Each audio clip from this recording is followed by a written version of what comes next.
You could ask God this week. It would be a simple step, but he would do this for you. God, help me discern the demands of my life. Help me see them for what they really are. Help me see what's really important. Because if I'm judging this, I'm thinking that the crowd's way more important than the one little girl. But only you can show me what really matters. Otherwise, you'll define distraction in a way that will cause you to miss God's direction in your life. And you'll skip the tea party to take the phone call. And you can call them back. But the next time you see your kids, they're going to be Lord of the Flies, at least in my house. Touch somebody, say, go to the tea party, man. Go to the tea party. Just go. And then, if God can help us discern the demands, maybe he can help us, number 2, locate the leaks. Locate the leaks. It's very interesting when you begin to study. I don't know why I bring these notes up here with me. I never read from them. But I need to pull this up because it's kind of complicated. And I'm not a sociologist. I'm not a psychologist. I'm not an ornithologist, proctologist, none of those things. But just some things I was reading this week. It talked about how what's really happening when we think we're multitasking. They've done enough study of this guy to tell us that he's not as capable as we think he is of switching between stuff all the time. And the amount of efficiency that we lose when we multitask is remarkable. They even say that it's like your brain is leaking going between function and function because your brain operates on different channels or something like that. You go in between the channels, you try to cross them over. Yes, even you ladies. I know you think you're the multitasker masters of the universe. And I know you have to do it sometimes. I know you can't always do one thing at once. But I will say this. Even Jesus could only do one thing well at once. He had to leave one thing to do another because he could only do one thing well at once. Even Jesus had to harness the power of focus to leave the crowd and go to Jairus. And so he did it. And while he's going, okay, we've already got distraction number 1 is that a crowd met him on the other side. We've got distraction number 2, guy interrupts the church service and asks him to come home with him. But then it gets ridiculous. And if you are in the position of strategically consulting Jesus how to make the mission happen in the next 3 years that you have in front of you, you certainly would advise this next move. Because he's moving now, he's on the move, he's going to an emergency. Would it qualify as an emergency that a 12-year-old girl is dying and you're the only one who has the hope of healing her? Would it? I think it qualifies as an emergency. So it's code orange. It's code orange situation, and Jesus is on the move, and the entourage is trying to get him through the crowd quickly. A large crowd followed and pressed around him, 24, and a woman, she's not important. She doesn't even have a name. Not in this culture, she's not important. And a woman was there who had been subject to bleeding for 12 years. And she had suffered a great deal under the care of many doctors and had spent all she had, yet instead of getting better, she grew worse. I read that description about the woman, but it kind of reminded me of our society. Is that we are hemorrhaging. Going to all these different sources, trying to get healed. Yet it's really not making our lives much better, is it? Come on, talk to me. We're a whole lot more efficient than we've ever been. We got life hacks and shortcuts and apps for everything. But are we really that much wiser? I mean, true wisdom, the skill to live and put knowledge into practice. Do we really have that? Or are our lives leaking more than ever?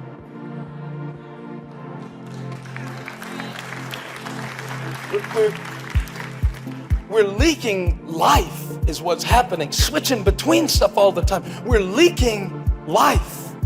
That was the situation with this woman's body. It's the situation with our minds. We're leaking. That's what was going on inside of her. She was leaking. She was broken inside, and she could not hold what she needed to be whole. Leaking from the inside. And so she comes to Jesus, and she's tried all these other things, and she gets his attention in a strange, unusual way, which I will show you in a moment. But first, I want you to think about where the leaks are in your life. Where the leaks are in your life. They did a study in the 1970s that you would swear was done in 2015, where they started finding out that the way your brain works is that information comes at a cost. The cost is called attention. So the only way to attain information is to consume it at the cost of your attention. You with me? Are you with me? You with me? So the information consumes the attention. Therefore, the article said, we are at a time where we have a wealth of information and a poverty of attention. That was the woman. That's us. She had a wealth of doctors' opinions. She had a wealth of treatment options. Yet she had a poverty of what she truly needed to have the connection that could heal her until this moment. Until this moment. And in this moment, she presses her way. Now think about all the distractions that she would have had to overcome just to even get in the vicinity of Jesus. All of the people telling her to get off of her hands and knees. All of the people telling her, hey, there's an emergency in progress. Don't you see the flashing lights? Don't you see the sirens? Don't you see the Escalades lining up? The president is on the move. Jairus' daughter is sick. Jairus is very important. Jairus' need is urgent. And what I can't get about the whole passage is she does something inappropriate. She does something impulsive. Yeah. She reaches out for God in a way that's superstitious, but it works. It works. When she heard, 27, about Jesus, she came up behind him in the crowd and touched his cloak because she thought, I'll try everything else. Maybe if I connect with this, if I can just touch his clothes, I'll be healed. And immediately, the hemorrhaging came to an end. And immediately, the divine presence of Christ was able to locate the leak that none of the doctors could plug. And immediately, her search for her source was over and her need was satisfied. Wow. I love the Bible. Come on, read the Bible. Read it this week. Read the Bible this week. Read it and put yourself in the situation and think about how you're like this woman. And think about how you want to be more like Jesus. And think about what it must mean that this woman had her issue that had been incurable for over a decade stopped in a moment that the Savior became distracted with her desperation. She felt in her body that she was freed from her suffering. You know what freed her? Her focus. She was finally freed because she got the right focus. Man, there's something strong on me today to teach this. I taught it last night. I told Holly, I said, I don't think I'll do it better than that, but there's something, you're pulling something out of me because I want to tell you something. Freedom comes from focus. Focus brings freedom. Focus on fear, you'll always be a prisoner. Focus on faith, and nothing in the world can keep you locked down. And this woman, when she got the right focus, she got set free. Come on, I believe God wants to set your focus free today. You've been so focused on the wrong things. You've been so focused on the last 12 years. You've been so focused on the childhood you didn't get to experience. You've been so focused on the promotion you got passed over for. You've been so focused on what might happen. You've been so focused on what one person said. You've been so focused on the wrong thing. So you've been in chains, but not after today, because there's a connection point in this church today. It's is called the Spirit of God. If you plug into this, what the doctors couldn't do, what no other stream could bring, the Spirit of God can bring into your life in an instant. Make the connection. Touch 7 people, say, make the connection. Come on, let's hook up with something that has the power to heal. We're hooking up in all the wrong places, with all the wrong people, with all the wrong priorities. But I want to get hooked up today with something that can heal my life and make me whole.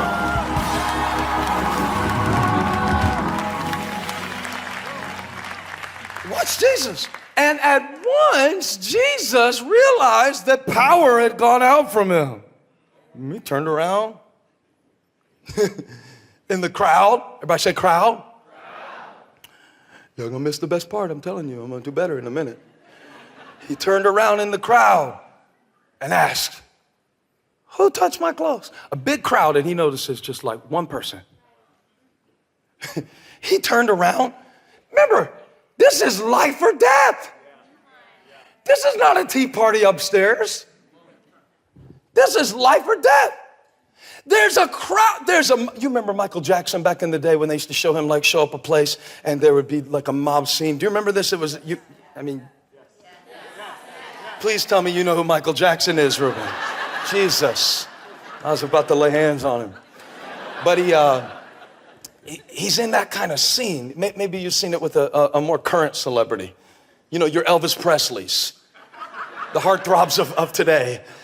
But they crowd around him. I actually was in a situation like that last year. It wasn't me they were chasing. It was somebody that I was with, and it was crazy. I never seen anything like it before in my life, and it's crazy. And so I could people were shaking the car we were in. The car was shaking. It was crazy. I never seen anything like in my life. I never experienced anything like that in my life. And Jesus experienced it all the time, and so it's kind of normal for him. And where he goes, I'm trying to get to him. So I try to get to him, and they're pushing, pushing him around, and all of a sudden he stops. And asked the disciples, who did that? Verse 31, really? His disciples asked. Are you so serious right now? You want us to find out who touched you? A better question would be, who didn't touch you?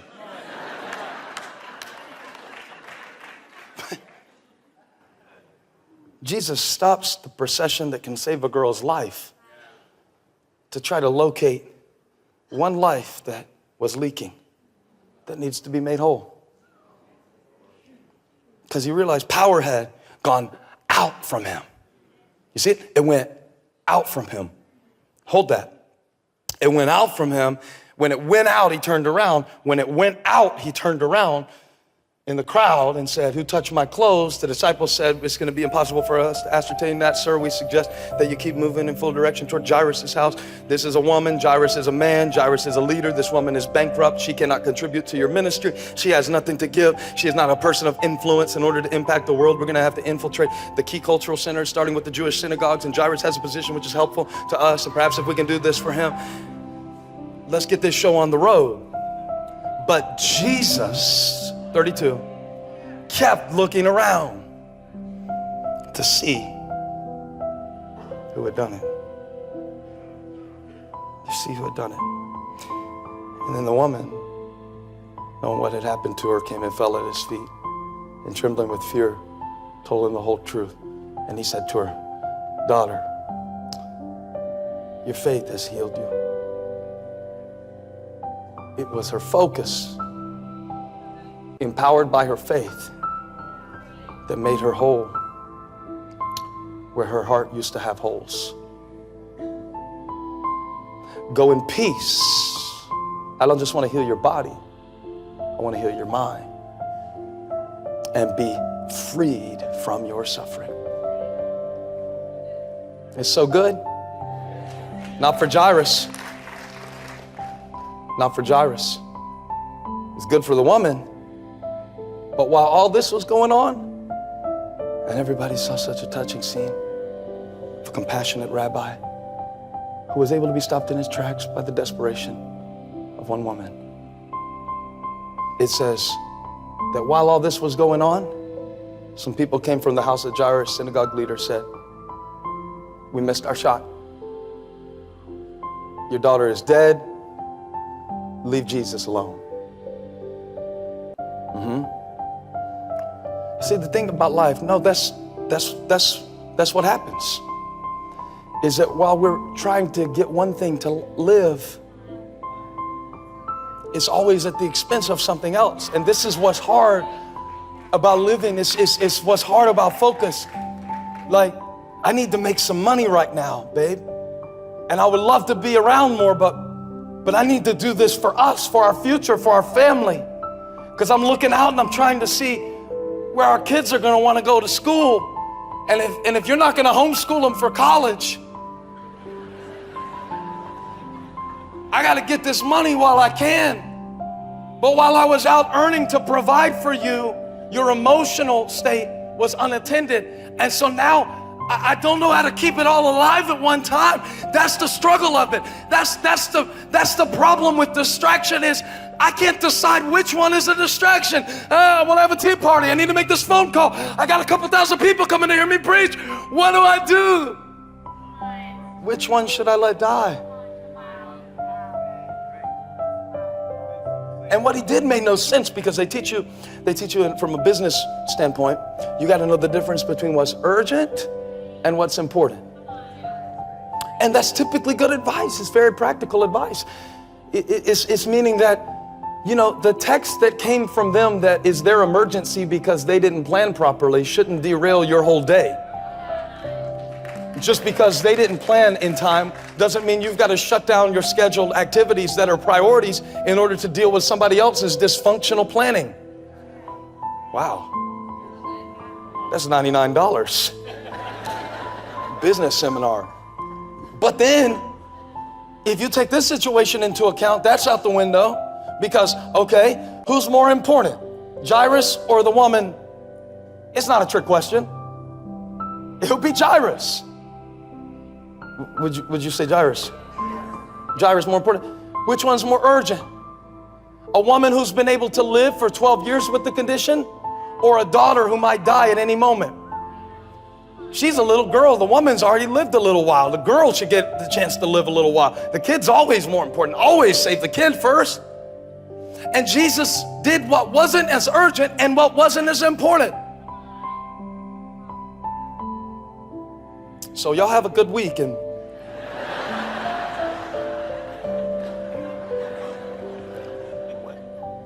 why? How? What?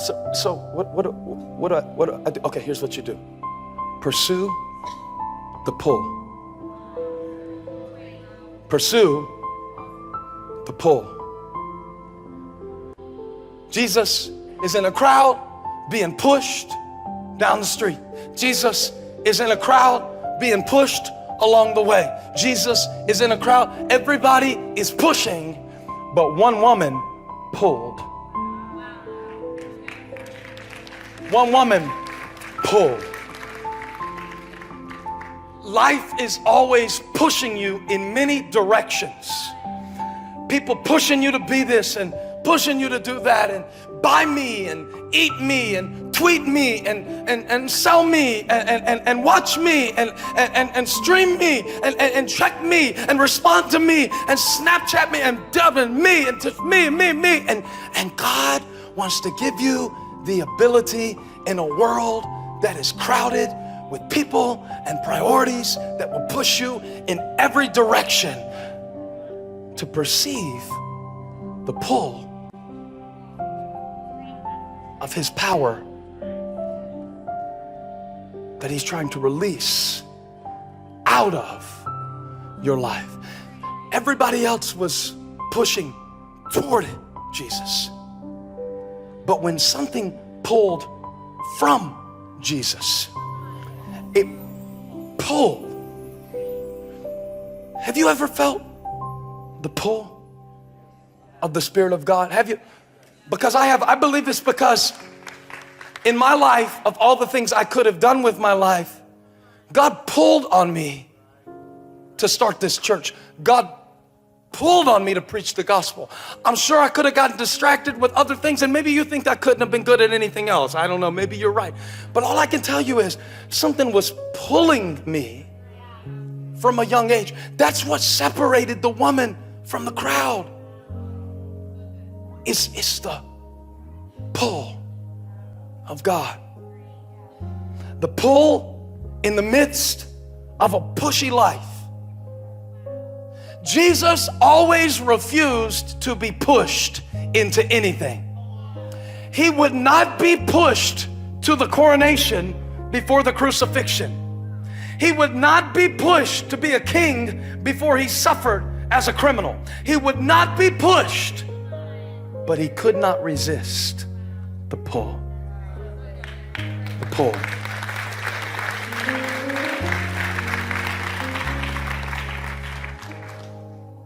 All the demands of life are impossible to categorize or anticipate. Some of the moments that are the most meaningful will come on the porch when you've got a sermon to prepare and a conversation to have. But when you feel that pull, the pull, pursue that. Not what Peter and James and John think you should do next. Pull.